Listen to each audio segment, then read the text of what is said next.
आप सभी विद्यार्थियों का एक बार पुनः मेरे चैनल इंटेंस कंप्यूटर में स्वागत है।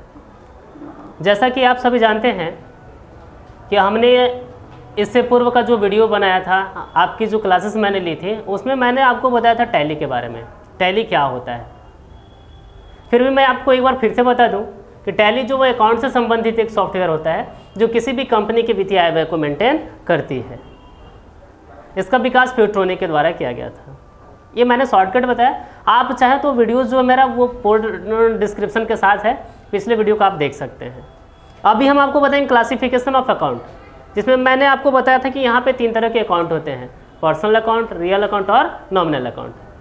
आज हम प्रथम जो अकाउंट है उसके बारे में चर्चा करेंगे, जिसका नाम है पर्सनल अकाउंट। क्या है? Personal account. पर्सनल का मतलब व्यक्तिगत खाता, पर्सनल अकाउंट का मतलब व्यक्तिगत खाता। अर्थात इसको हम लोग जैसे ही पढ़ते हैं पर्सनल अकाउंट, इसको पढ़ने से ये क्लियर हो जाता है कि ये व्यक्ति से रिलेटेड है। फिर भी हम एक डिस्क्रिप्शन लिखें, क्या चीज़? This account is related to any person. यह जो खाता है वो किसी भी व्यक्ति से रिलेटेड होता है, मतलब किसी भी व्यक्ति से संबंधित होता है। सच है, जैसे कि क्या है? कस्टमर, कस्टमर का मतलब ग्राहक, ग्राहक क्या है? एक व्यक्ति से रिलेटेड है। इसके बाद है सप्लायर, सप्लायर में क्या है? जो हमारे यहाँ जो प्रोडक्ट पहुँचाने जो लोग आते हैं उसको हम लोग सप्लायर बोलते हैं। तो ये भी क्या है? एक व्यक्ति से रिलेटेड है। इसके बाद है debtor, creditor, bank, firm name, capital, etc। Debtor creditor कहने का मतलब क्रेता और विक्रेता। बैंक का मतलब जानते हैं, बैंक में क्या है? यहाँ ये भी क्या है? तो व्यक्ति से रिलेटेड है। इसके बाद है फर्म नेम। फर्म नेम जैसे कहने का मतलब क्या है कि फर्म नेम कहने का सीक्वेंस है कि आप किसी भी दुकान का जैसे नाम वगैरह कर देते हैं, फर्म का नाम वगैरह देते हैं, वो भी व्यक्ति से रिलेटेड होता है। इसके बाद है कैपिटल। कैपिटल का मतलब स्वामी या पूंजीपति हम जिसको बोलते हैं। तो ये भी क्या है? व्यक्ति से ही रिलेटेड है। अर्थात कहने का मतलब है कि जितना भी व्यक्ति से रिलेटेड होगा, जितना भी क्या है व्यक्ति से रिलेटेड होगा, वो सब पर्सनल अकाउंट में आ जाता है। किस में आएगा? पर्सनल अकाउंट में। आगे हम देखते हैं इसका रूल्स है। रूल्स में हमने क्या लिखा है? डेबिट द रिसीवर और क्रेडिट द गिवर। डेबिट हम लोग किसको, डेबिटर बोलते किसको है?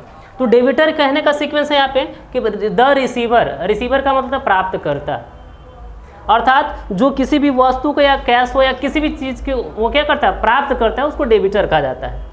और हम यदि देने वाले तो उसको हम लोग क्या बोलेंगे? क्रेडिटर। प्राप्त करने वाले को क्या बोलेंगे? डेबिटर। और देने वाले को हम लोग क्या बोलते हैं? क्रेडिटर।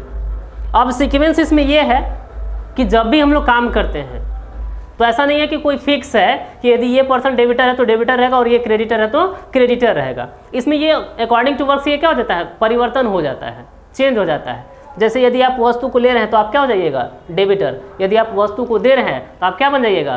क्रेडिटर। अर्थात इसका कोई फिक्स स्वरूप नहीं है कि जो डेबिटर है वो डेबिटर रहेगा और जो क्रेडिटर है वो क्रेडिटर रहेगा। तो ये है आज हमारा पर्सनल अकाउंट का डेफिनेशन और उसका रूल्स हमने आपको बताया। अगले वीडियो में हम आपको बताएंगे रियल अकाउंट का जो है उसका डेफिनेशन क्या होता है, उसका रूल्स क्या होता है। फिर हम आपको बताएंगे फिर नेक्स्ट वीडियो में हम आपको बताएंगे नॉमिनल अकाउंट का। ये जब तीनों अकाउंट को हम लोग पढ़ लेंगे, इसके बाद हम लोग क्या करते हैं? जनरल एंट्री कैसे करना, उसके बारे में देखेंगे, जनरल एंट्री करना कैसे है। तो ये सारी चीज़ें हम ना अब अगले वीडियो में आपको बताएंगे।